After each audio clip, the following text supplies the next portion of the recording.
I've got a question for you. Who among us enjoys getting stuck in traffic? I'm going to go ahead and assume none of you raised your hand. But what are we going to do about it? Because as it stands, there isn't much in the way of options.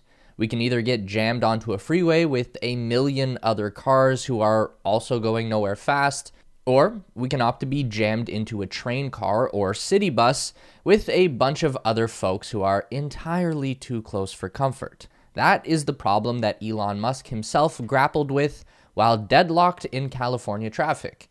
And he thought there had to be a better way. Elon decided he was going to start digging a tunnel and see what happens. And thus, the Boring Company was born, a company that bores tunnels.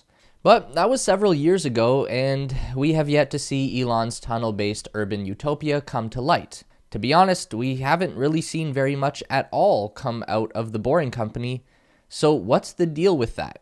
Is the tunneling business dead, abandoned by Elon in favor of spaceships and Cybertrucks? The answer is tricky. Not entirely yes, but kind of. So today we are talking all about the Boring Company, the wins, the losses, and we figure out what's going on with the tunnels. So let's get going.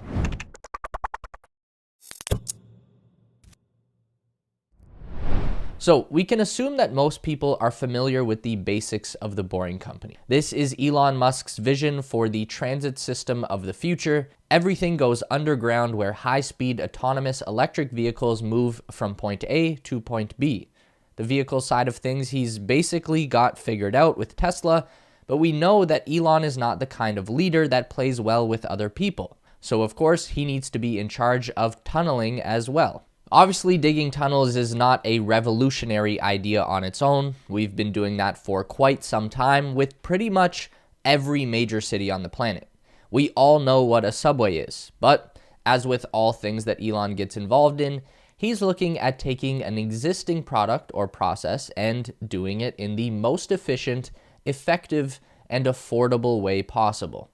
Just look at SpaceX. Prior to the Falcon 9, the whole aerospace industry was happy to just let their rocket boosters get destroyed after every launch and then just build a new one every time they need to go to space. I'm sure others had considered the idea of trying to reuse a rocket, but no one actually had the guts to follow through on it until Elon Musk came along. As people, we tend to get addicted to the status quo, but Elon isn't like a normal person.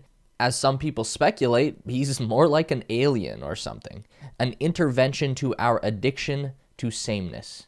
Anyways, the main goal of the Boring Company is to make tunnels faster and cheaper than anyone else. Much faster.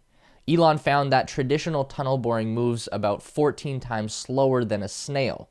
So one snail can dig its little tunnel that much faster than an industrial boring machine like the ones that make subway tunnels. So Elon's goal with his tunnel was to at least match the snail's pace for digging. So how do you realistically take an existing job and manage to do it 14 times faster than anyone else?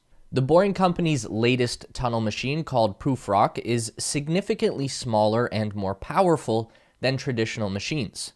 The boring tunnels are just 12 feet in diameter, barely enough to fit a Tesla Model X SUV, so not 1 inch of space is wasted. The Boring Company also aims to run their drill with triple the amount of power than competitors, thanks to electric motors instead of diesel-powered engines. And not only does the Prufrock run stronger and leaner than the usual boring machine, it also runs smarter. The cutter on Prufrock is modified to perform continuous dirt removal as it bores the tunnel, and then it is simultaneously reinforcing that tunnel with precast segments as it moves along. Traditionally, a tunneling machine would stop cutting every 5 feet to allow for reinforcement installation. The Prufrock also operates in a way that the company compares to a porpoise. That's like a weird-looking dolphin, for the record, by which they mean the machine can launch from the bed of a truck, dig itself down into the earth, and then dig itself back to the surface at the end. Traditionally, you would dig a pit first, then lower the drilling machine down into that, and then at the end, you would need to dig another pit to get the machine back again. if it's recovered at all. Sometimes the machines will just dig their own graves into the side of the tunnel and stay underground forever because it's easier than getting them back out. And since every tunnel that the Boring Company drills is exactly the same diameter, these proof rock machines can be reused over and over again. And since they are electric, they require much less maintenance work and refurbishing compared to the usual drilling machines. All of that together has allowed the Boring Company to get a lot closer to snail pace with their tunneling projects already. They're still about 4 to 5 times slower than Gary the Garden Snail, but that would still put them at something like 3 times faster than their human competition. And cheaper too. The average cost of tunnel projects in the United States is about $1 billion per mile. The Boring Company is aiming to get that down to right around $10 million per mile of tunnel. Okay, so now that we know all of that, let's talk about Las Vegas. This is basically the first real-world test for the Boring Company. They built a 1.5-mile tunnel with 3 stations underneath the Las Vegas Convention Center. This took about 1 year to construct, but keeping in mind that work was done by the original Godot boring machine, this was not a current generation proof rock machine. The cost for the whole project came in right around $47 million. It's not exactly a major infrastructure project, but it will help out convention visitors by reducing a 45-minute cross-campus walk down to a 2-minute car ride. Now, of course, this goes without saying, but we'll say it anyway just to be fair. This is pretty damn far from all of the fancy CGI renderings and Boring Company concepts that we had been shown in the past. These are literally just Teslas in tunnels that are neither autonomous nor high speed. As it stands, the Tesla vehicles travel through the loop at a speed of about 30 to 50 miles per hour with human drivers in control at all times, and they have a throughput of between 4,000 and 5,000 rides per hour.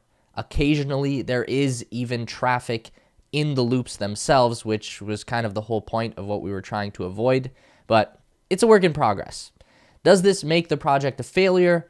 I would say no. I don't think it's amazing by any means, but I do think the convention center loop is a really decent proof of concept. The tunnel got built without major delays or catastrophes, no one got hurt, and the whole thing came out looking pretty nice and functioning as advertised. People who use it seem to enjoy it so far. If we look at this with the mindset that this is just a first build from a new company and things can only get better from here, then I think we are on the right track. Count me as cautiously optimistic.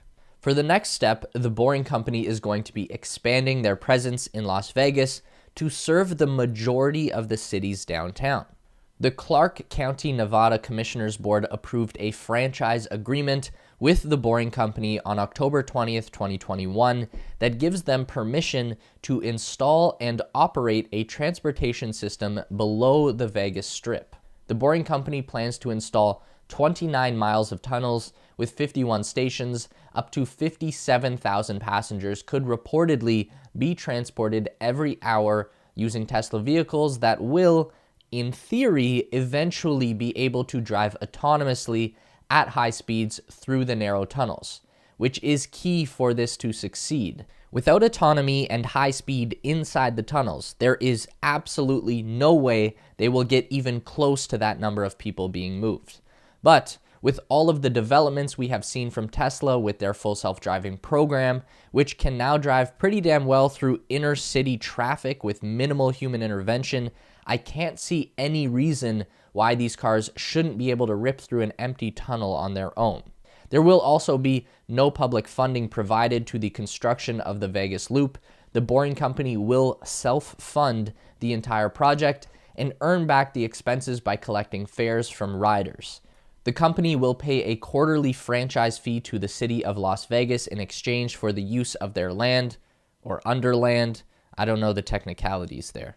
This is a really unique way to approach public transit. Usually, the city government would pay a company a large sum of money to build them a transit system, and then the city would recoup the expenses by taking over fare collection. This Boring Company deal is the opposite, and it makes a lot of sense. By putting the financial burden and payoff on the builder/operator, it really incentivizes them to provide and maintain a high-quality product that stays profitable in the long term. This sounds like a win-win scenario.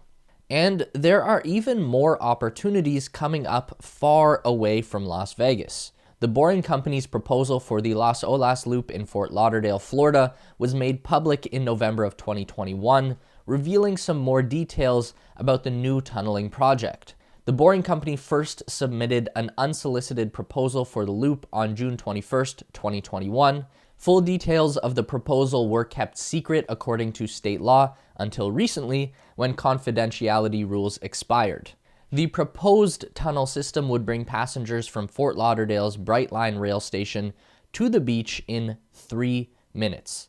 Similar to the Las Vegas Convention Center loop, the Las Olas loop will use Teslas to transport passengers through the system. The Tesla cars will be moving at an average speed of 50 miles per hour as per the proposal. The loop is designed with further expansion in mind and can grow to connect key destinations and travel hubs within the city and beyond.